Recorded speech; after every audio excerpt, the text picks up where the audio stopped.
Hello and welcome to Politics Today. I'm farrukh Pitafi. We have many things to discuss today. When you talk about politics of Pakistan, there's never a dull moment. And of course, yesterday I pointed out that there are two streams of Pakistani politics.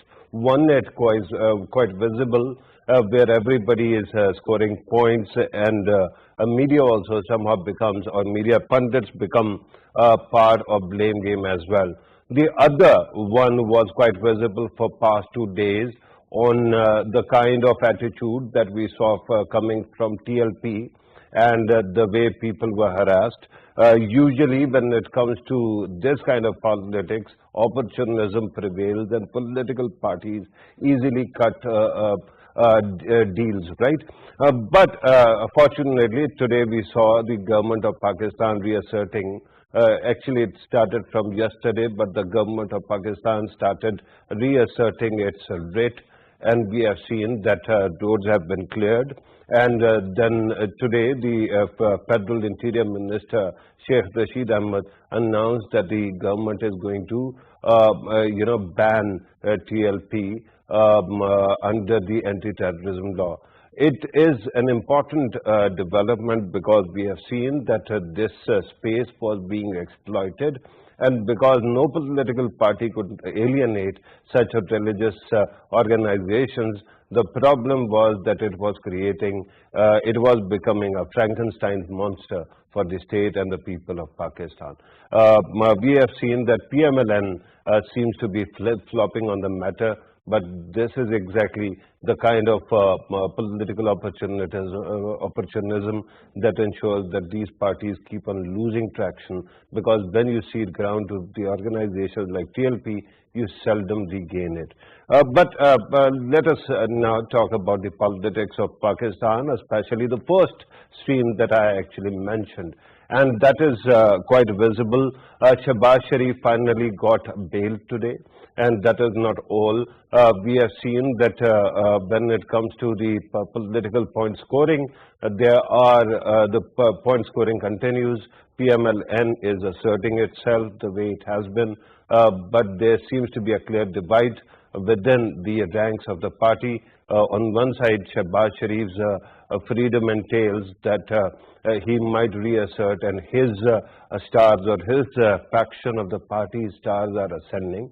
On the other side, we have seen that there might be decline of the other flank that was quite vocal until recently. People's Party and PMLN's confrontation continues, and of course the confrontation between the federal government, or Pakistan Tehreek-e-Insaf, and PMLN People's Party, that also continues. We are going to talk about that as well. And then finally, one more point that is very important: electoral reforms. We saw that the government of Pakistan invited various parties to actually be a part of commission that was supposed to take care of the matters pertaining to electoral reforms. And in that, particularly, the main feature seems to be electronic voting machines. We are going to look at that possibility as well. Where are we at regarding these issues? And today we are going to discuss all these matters. In order to help us understand these issues, in the studio I am joined by Amir Hussain Saab, a political analyst, a columnist of renown, quite regular on this show. Thank you very much, Amir Saab, for being part of the program. On Skype we are joined by Dr. Zarka Sohrawardi Taimur, who is Senator of Pakistan Tehreek-e-Insaf, the ruling party. Ma'am, thank you very much for being part of the program as well. Let me start with you, Dr. Saab, and let me ask you about government's priorities as you move forward. Let us start by focusing on the electoral reforms, because it seems to be something that is very close to the party's leadership's heart. But do you think you are in a position to reach out to the opposition and work out some kind of deal where you can actually introduce the reforms? Bismillahirrahmanirrahim. Thank you very much, Mr. Pitafi, for having me on this show and picking up such a vital issue such as electoral reforms. Mr. Pitafi, when we talk of electoral reforms, I would like to take you back to 2016 and 17, when the Supreme Court came up with a number of issues that about the elections in 2013, and the Supreme Court pointed out more than 45 issues that needed to be addressed by the Election Commission, which were subsequently never addressed. So, because you see, the Election Commission, other than having its the rules by which it runs itself, I have myself put in my papers to the Election Commissions at least 3 times: 2013, 2018, and I have found that on the form they say that the FPR will look into what you submit to the Election Commission, and the Interior Minister will also look, and so many people have dual nationalities, and so many people don't pay their taxes, and if you have not paid your electricity bill, or if you have not cleared your dues with the government, you will be disqualified. But in actuality, I have never seen the Election Commission pick up anybody's papers on its own. It waits for someone to come in and object. Now, I don't understand why the Election Commission, who already has all the information from the FDR, from the Interior Ministry, why does not the Election Commission pick up these issues? We had the experience this time of when I put in my papers for the Senate. There was Mr. Pervez Rashid, Mr. Mushahidullah, and it was lawyers who came up and who put in their objections to Mr. Pervez Rashid. He had not paid almost ₹1 crore worth of dues to the Punjab House, and but that was something that was already known. It was not anything anyone dug up.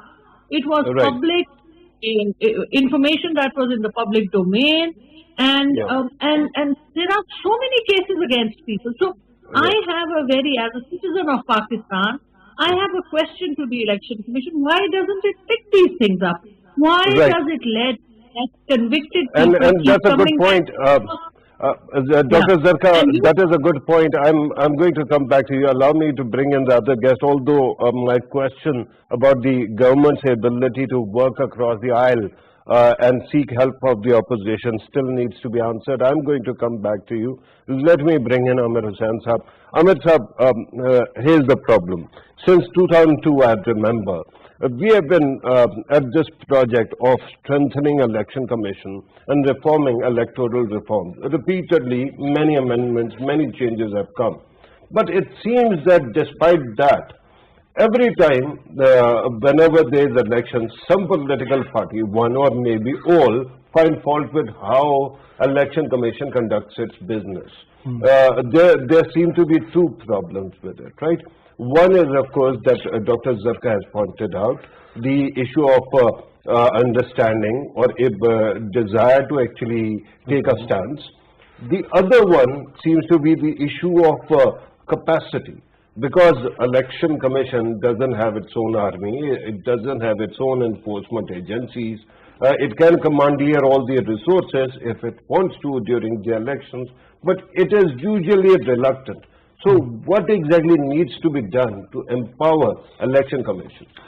Well, I think this is very important, the both points, because one is the lack of will, the other is the lack of capacity. Yeah. I think the lack of capacity, as far as the lack of capacity... Which one is a bigger issue? Both are the issues, because... number one, number two. I think number one is the will. If you have will, there is a way always. Okay. If you have will, you are an institution that you can demand for more human resources, more people to induct. But you understand during elections, ROs and, returning officers who are actually there. Yeah. They are school teachers or people who are actually not trained to do. Absolutely. They are not trained. They don't, the voting Capacity is more important. Capacity is also important, but if there is a will, then you can go for the capacity building plan. Okay. The capacity building plan would be like before election starts, 1 or 2 months before the election. These people who are going to be there to supervise the election, to administer election, they must be trained properly, and they should understand that why it is important, the importance of vote, and the transparency and transparency with the system. I think the one way of dealing with this whole issue is the introduction of technology, which will reduce the human burden, the liability of having a lot of people, but also if your technology is linked with the NADRA and other, and you can instantly see whoever the candidate is there and who can be eligible and all that. And in the process of casting vote, even if technology is there, if everything is fair and these things are online, so we have most of the after every election we can see that different People's Party come up with this rigging claims and all that, electioneering. This boils down. I'm curious. You said that use of technology might improve the quality. Yeah, right? absolutely. We saw RTS being used in 2018 elections, a technology that was supposed to make things transparent. In the end, it ended up becoming a question mark in itself, despite the fact that, of course, it is an interface, and human interface actually was not that sensitized. But the problem is that even if you introduce technology, that doesn't seem to actually replace credibility. Yeah, absolutely. The human factor will always be there in any institution, and the will of human beings to improve and the will to see the better democracy. This is not an isolated reform that will work. We have to look at the larger picture of the democratic institutions, where there is a trust deficit. When we go to the democratic process, most of the major parties, mainstream parties, they don't look down to the people, they look up.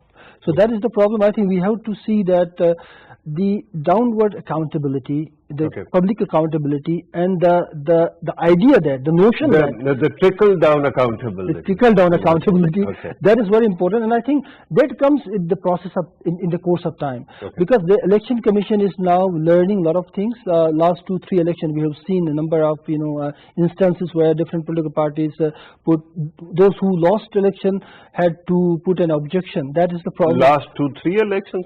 Yeah, in the consecutive. Every election since 1948. In 2-3 elections, the problem has been more expedited. We have seen there's a huge, kind of blames and counter blames coming from all the political parties. So once the transparency is set, once the systems are in place, once everything is exposed in public, but the concern seems to be that no matter what you do and how improved the system is, there might be glitches and they might have actually created some question marks. But eventually they will be taken care of.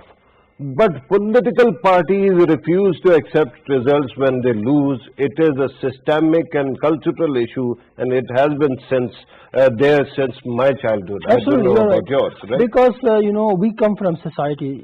We also inhabit those. So who needs the reform? Election commission or political parties? Political parties and within political parties, we don't have democratic culture. I mean, that is a different can of worms. If we're going to open that, then it will take an hour. So I think this larger mindset needs to be changed, and also in the American election last, Trump said that this is not fair. So it happens, but ultimately the system wins.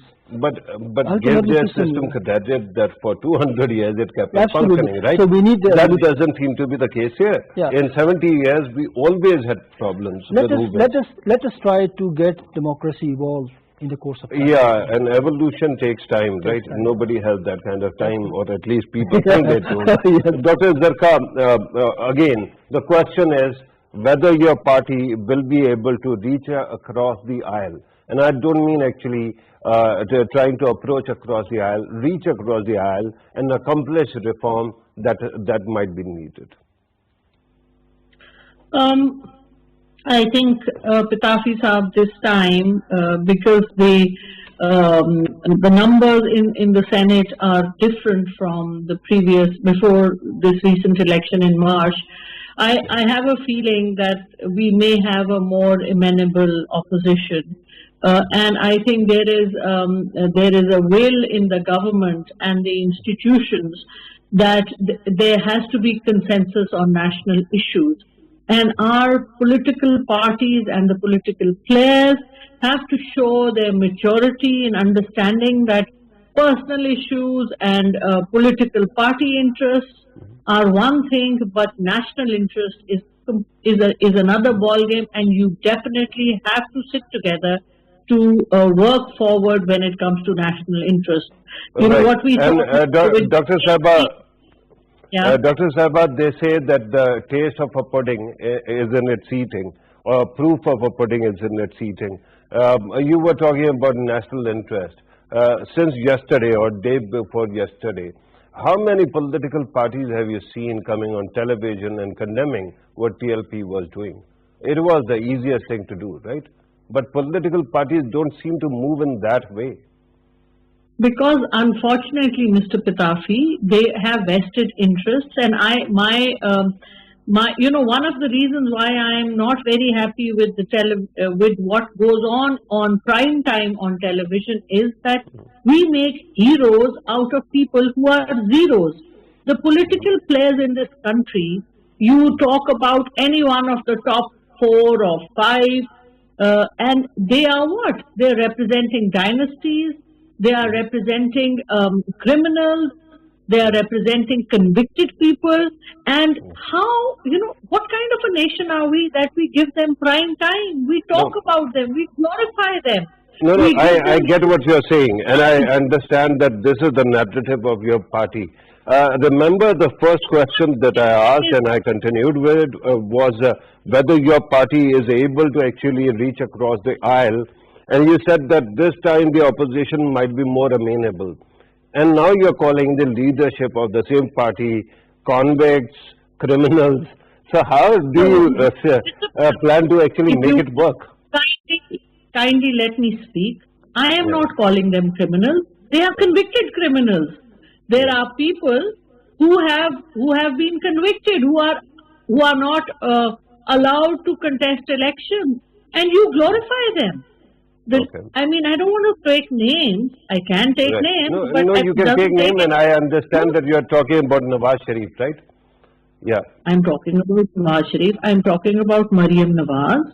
Okay. I am talking about the people. I'm talking about people who have corruption cases on them. I'm talking about billions of Pakistani rupees that are in Swiss banks, and our own erstwhile governments did not get them out. And I mean the whole story. You have seen what the latest broadsheet inquiry has said.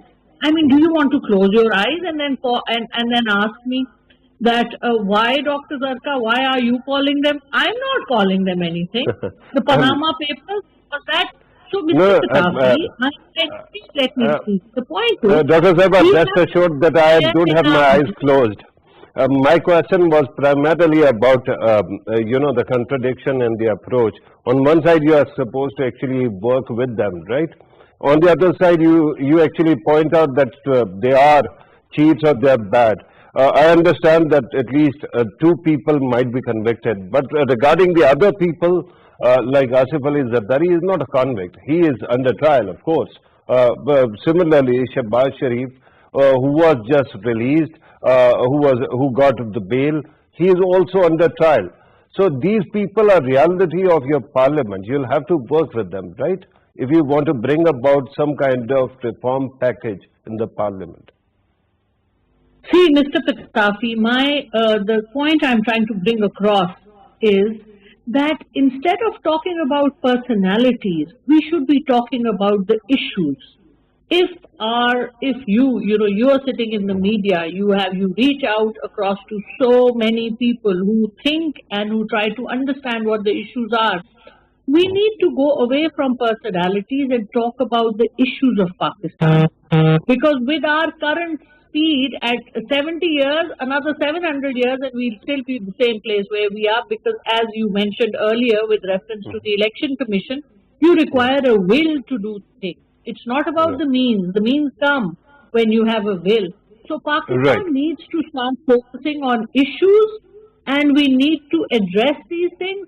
You can give leeway to people, but when you know what people have been doing with their personal issues, because they have vested interests, they do not want any, their main issue with, even with the PDM was, what was the issue?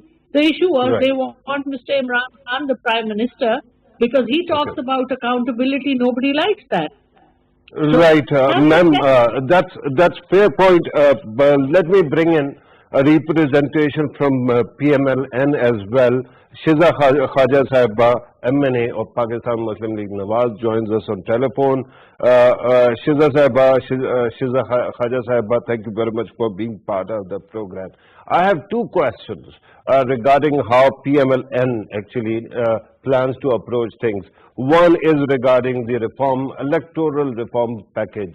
Since 2018, your party has been repeatedly claiming, and then of course in Deska there was an interesting situation, that there is a problem with the electoral system. Now the government of Pakistan is reaching across the aisle and wants your input as well.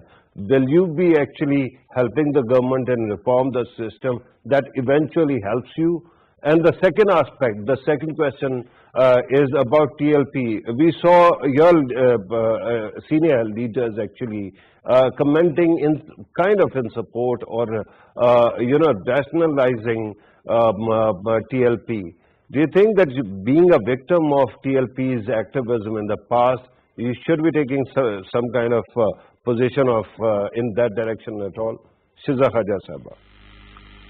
Thank you very much. Bismillah ar-Rahman ar-Rahim. As far as electoral reform... Okay. It seems that we lost her for a bit. We are going to reach out again. Let me come back to the studio. Amir Hussain Sahib, you have listened to the government's perspective. Now tell me, how do you reconcile these impossible positions? One, you have to bring about reforms in the parliament where the number game is very thin, right? Razor thin majorities. On the other side, you have to actually bring about, you actually have narrative that most these parties are actually corrupt. Allow me to actually go back to Shiza Khaja Sahiba. Shiza Sahiba, thank you very much for joining us again. You were responding to my questions. Please, it is you. Yes, please. So what I was saying was that the issue is that over the last 2.5 years, this government has failed to develop... Can you hear me?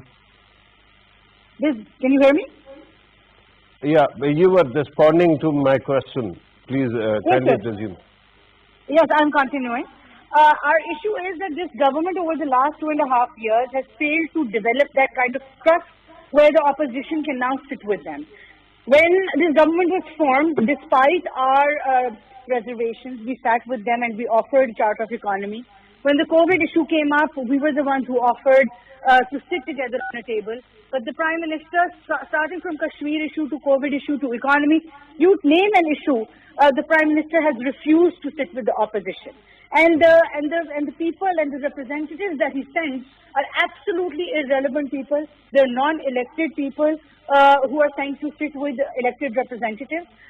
These people then come out and have been, these consultations are usually done in a closed room, and you discuss all sorts of possibilities.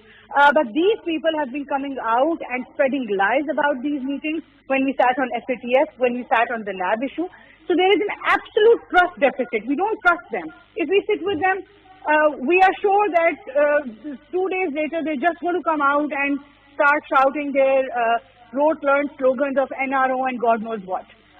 We haven't asked for it in the past. We will not ask for it in the future. But the problem is that this is all this government has been surviving on. So we don't trust this government to sit with them. No, you might not trust the government. Shiza Khaja Sahiba, you might not trust the government, but here's a submission, and you have to actually take it into cognizance. You are talking about electoral reforms.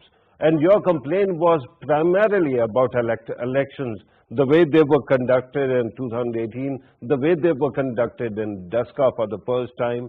So, is it not in your interest to actually work on this package? No, the thing is, I will come back to this. We will not sit with them on a table. They want to bring electoral reforms, they need to bring a bill on the table.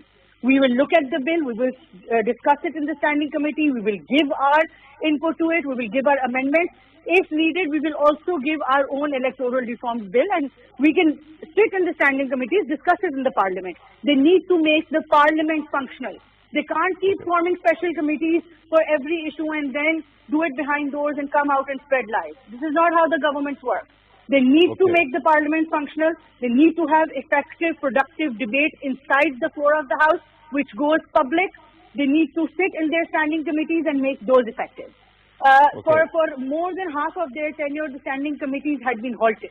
No committee meeting was allowed to happen. And the speaker... So, you know, that might be because of the COVID situation, right? But let me very quickly ask you to comment on what Dr. Mustadaq Malik, a senior leader of your party, said today. The government of Pakistan has actually decided to ban TLP, and Mustadaq Malik Saab, who has been on the receiving end of TLP's propaganda, and remember during your government's time, you also tried to actually, banned a couple of organizations during your time as well. Why is it that now Mustadaq Malik Saab or leadership of your party is opposing the idea of banning a party or a group that has wreaked havoc in the country? I haven't read what Mustadaq Malik Saab has said, but I don't think any of this senior, top-tier or even second-tier party leadership has given any sort of comments on this. Overall, my personal comment would be that the situation overall for the last 2-3 days has been mishandled by the government. Policemen have been beaten, people in uniform have been killed, have been martyred by people, who've gone into a protest all over the country, and there has been no statement, there has been no sense of leadership from the government, from any side. 3 days later, when the system is halted, we're not getting petrol at the petrol station, COVID patients are not getting oxygen in their hospitals because all the roads are blocked, the system is blocked. 3 days later today, they come up with a decision, and I don't know how they're going to stop it. We still don't see any direction from the government how they're going to stop this mess coming forward. So I'm not aware of Mustadaq Malik Saab's statement. The party still has to give an official line that will come from the official spokesperson of the party, and that will be the party's point of view.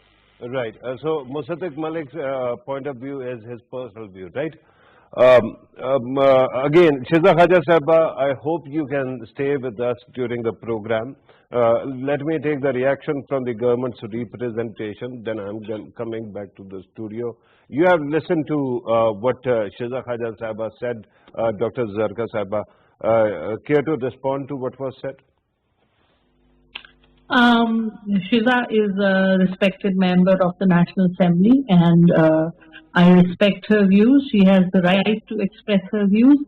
But I think as far as TLP is concerned, this was a long time in coming, and the ban on TLP is a message to all the organizations that try to yield political power through using the religion card. And I think it's very unfair to the people of Pakistan the way people in the hospitals have been suffering. For 8 hours people were stranded on the roads, and we've been seeing TLP from the time of the last government. In 2017 they started their first sit-in in Faizabad, and we have seen the chaos that they have wreaked all over Pakistan. So I think this was a very, very good decision. The government of Pakistan needs to send out, and it has sent out, a very clear message to other organizations and globally as well, that we Pakistanis and Pakistan believe in the 95% or more Muslim population, and we Right. believe in the Prophet, peace be upon him, sallallahu alaihi wasallam. But we are rational. We are a rational nation, and that is the message we need to send out to the world, Right. because we have suffered. I'm decades grateful back. that you have actually commented on this as well. But the reason why I came back to you was that Shiza Sahaba said that the opposition, particularly PMLN, is not going to sit with you on the table regarding electoral reforms or any reform package, because you have not worked on building trust between the government and opposition. I think what she is saying represents her party line, and we see behind it all the allegations, the public, the naming and shaming of institutions of Pakistan by Mr. Nawaz Sharif, ex-premier of Pakistan, and by his daughter. I think we have seen some very not very pleasant, not very nice allegations going towards people who have in the past supported Pakistan Muslim League Nawaz. And so this sort of personal vested interests and calling out the institutions of Pakistan is something that is taken very seriously, and I think I think they will mature to that level where, as I said earlier, talk about national interests, where so there has to be a line. You agree to disagree, Right. and one can Right. do that with anybody. But my broader question about reforms still is there. Let me come back to the studio. Let me ask Amir Hussain Sahab. I posed you a question earlier. If you want to respond to that, if you haven't forgotten, then Yes. I will ask you to actually respond to it. Yeah, please just. I should repeat Yeah, it. yeah. Okay. The contradiction. On one side, the government wants to bring about a reform package, which Yeah. is in the interest of the entire Absolutely. political class. On the other side, the government or the opposition cannot seem to actually come together Yeah. to actually solve this problem. Well, I think in mature democracies, actually, there are two type of issues that the political parties grapple with. Hang on. Which country did you call a mature democracy? The advanced democracies in the You world. just mentioned the Yeah. best example of democracy. I know. And there Donald Trump did whatever he did. But ultimately, they sit together, and it was the political system that made things better. After the parliament or Parliament, their capital yeah, was attacked. Yeah. That happens. I mean, this is unfortunate. Of course, when there are fascist regimes in place, then it happens. But I think but you democracy. realize, had their attack or their, succeeded only for 5 minutes, Yeah. and they had done away with the electoral votes, Yeah. today we would have constitutional crisis even in America. Absolutely, it happens, But they have strong democracy. They have the history, and they come out because ultimately every stakeholder in the system would like to protect the system rather than derailing the system. So in our case, I think if we want to have a mature democracy, it is primarily the responsibility of sitting government to engage the opposition. This Okay. is the first thing. How? How? The first thing, because there are many. The Speaker, National Assembly, reached out Yeah. across the aisle. Right. That is one thing That's that one, happened. and secondly, But he doesn't represent the government. he doesn't. He represents the The parliament. House, yeah. Yeah. Yeah. Well, I think the only thing that as I understand, that there are some legal cases going on. So let the law take its own course. Okay. Don't interpret the law. So if some people are. How long did the entire legal process take up to this Yeah, point? this is Up the to pro- this point? Yeah, Many years? many years, of course. So it will continue for many years. Should we stop the business of reform No, of we government? should not. That's what I'm saying, that the parliamentarians, the ministers, the people on treasury benches must come forward, not bringing in the legal cases, but trying to, show the spirit that, okay, guys, there are some legal cases that are going on, but there are larger national issues where we have to sit together. Right. So that kind of confidence and that kind of trust level, that is not in the system right now. Okay. So I think what happened in the last 2.5 years with the government and opposition, it's very difficult they can sit together, but there are ways to bring them together. Right. So what will govern the unity of the parliament is the larger national interest, the larger issues that are faced by the state of Pakistan. Right. So that is very important. And that is very important, Shiza Khaja Sahaba. What will it take for the opposition parties to finally get convinced that they are ready to sit with the government and reform the package? Reform the law.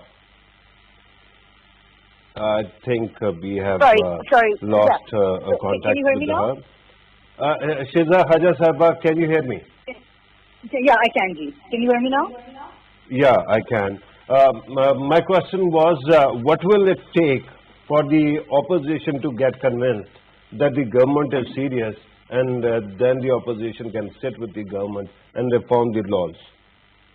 I think it's very difficult, to be very honest. It's very difficult now because even in the last session, the way this government has conducted itself has been deplorable. We've been requesting, Pitafi Sahab, I can send you statistics, the number of resolutions, the number of motions that we've presented to discuss issues of public importance, and they have not been brought to the parliament. This government can only seem serious if it runs the parliament, at least the parliament seriously. Governance is another issue. We can discuss that later. But their interaction with the opposition is mainly in the parliament. If they can't, conduct the parliament fairly, then how do you expect us to, trust this government? We think that whatever reforms now have to come on the table when we sit in equal numbers under a neutral leadership, and it can be a caretaker system, it can be whatever system, but under the leadership of at least Prime Minister Imran Khan Sahab, who on the issue of COVID, when the meeting was convened, left within 10 minutes after just speaking himself and without listening to even the President of the Pakistan Muslim League or Chairman of People's Party. He left the table without listening to them. When the Kashmir issue came, the Prime Minister refused to come and sit on the table. All the heads of the military institutions were there. All the opposition political parties, chairpersons were there. The Prime Minister refused to sit with us. So a person who is arrogant enough to not, sit with the opposition on a table, we can't trust his government. We can't trust his representatives. We have to come to a situation where we can I have to press on and ask you another question, which is very important. I want to know your party's view or position on EVMs, the electronic voting machines. Do you think you are in a position to support the idea in principle? So we have had quite detailed discussions on how electronic voting can be introduced in the country. We believe that EVM is not the only solution that is there to bringing electronic voting system in the country. Pakistan has a system that no other country has, which is NADRA. And NADRA is a centralized system where all citizens are registered electronically. It's a very good database that was created. We can have alternate forms of electronic voting, but EVM machines per se, we held around 118 meetings on the electoral reforms in 2017, where all political parties sat on the table. That level of trust, where even PTI was a part of those discussions. After those 118 meetings came out an electoral reforms bill, which is the Elections Act 2017. And in that, we decided that we could not, at that point in time, introduce EVMs. A task was given to the Election Commission to come up with a plan, with a credible plan to implement electronic voting. But all of us together as a system were unable to come up with a conclusive, comprehensive plan. That's why it was not introduced. Now, we have to with electronic voting machines. I've been to US on this issue. I've been to a couple of other countries as well. Even these developed countries with high literacy rates have had issues with electronic voting machines. Right. Elderly, face issues with them. People with literacy, with lower level of literacy, have issues operating them. So these machines are not very easy to, it's not very easy to introduce a system like this. We need to have a No, I system which is understand. But regarding how inherent these, to. regarding the credibility of these machines, they are thought to be the new standard of quality. And regarding what you said earlier, there might be controversies in developed countries, but there are two aspects. One, usually machines are hybrid in nature. On one side you have electronic voting, and then it also has paper trail. That seems to actually have bailed out the American to the 2020 elections. But what you said earlier regarding NADRA, that NADRA has a database, but data, no matter which database you use, in the end, at the customer or voter level, you'll have to have a machine to use that database. Very quickly, first Shiza Sahaba, then I ask Dr. Zarqa also to comment, but Shiza Sahaba, first you. That machine does not have to be a dedicated machine. We can come up with customized solutions which are, implementable for Pakistan, whether it's usage of smartphone for voting. We have to still figure out a system. But to bring in or import a system or, transpose a system in Pakistan which is being used elsewhere, I don't think that it will work that well. These machines are very, very susceptible to hacking. The cyber security issue is the topmost issue that came up in the 118 meetings that we held on electoral reform. So a lot has to be done, a lot of research has to be done before we can come up with a solution for electronic voting. I don't think anyone will be against the spirit of electronic voting, but the modalities and the logistics have to be very carefully carved out according to the people of Pakistan. Right. But regarding hacking, usually it is thought that when you actually vote, even on EVM, it also leaves a print on the paper. And because of that, you create a very important paper trail as well. So it seems that there are solutions which might be hybrid in nature. Dr. Zarqa Sahib, you have listened to the concerns about EVM. What is the government's proposed solution to these concerns? I think, Mr. Pitafi, India is using electronic voting machines, and as Shiza herself mentioned, she has been to various companies to look at it. I mean, definitely having a hybrid system, as you mentioned, may be a better solution than just having the current system that we use. And all of these things can be worked out. It is better to have an electronic system with the paper trail, because that will give you data that cannot be as easily tampered with. I will not, of course, it can be tampered with as well, but it will be to tamper with data of that sort. One other point that Shiza made, and I just wanted to clarify, she said that Prime Minister Imran Khan did not sit in the COVID meeting that was held. I would just like to point out for the record that it was the opposition parties that set the tone. It was very unfortunate. The first speech that Prime Minister Imran Khan made after he was elected as the Prime Minister on the floor of the National Assembly, the opposition exhibited a very immature attitude. They did not even let him speak. So when we talk of maturity, it has to come from both sides, and that is something which needs to be exhibited from both platforms. And as I said, we agree to differ on some issues, but national issues have to be given precedence. This is our country. We may be on different sides, on different parties, but this is our country. We live and we die here. We need to take care of our nation, and we need to move forward together. Absolutely. On that positive note, I'm told that we have to conclude the program. Amir Hussain Saab, if you want to add one line, please do. I think this is for the national cause, for the larger good of people of Pakistan. Yeah. Let us go for transparency. Let us sit together. Right, and there has to be a push Yeah, for there has to be a push. consensus building Absolutely. and reform That as is well. that's the only way. Right, on that positive note, Amir Hussain Sahab, thank you very much, sir, for being part of the program. Dr. Zarka Sarwati Taimur Sahiba, thank you very much for your precious time. And Shiza Khaja Sahiba, thank you very much for your precious time as well. Viewers, you have listened to our participants. I'm grateful especially to the representation of PMLN that she actually clarified a comment that was made by Dr. Musaddiq Malik, because media was somehow showing it as if PMLN actually disagrees.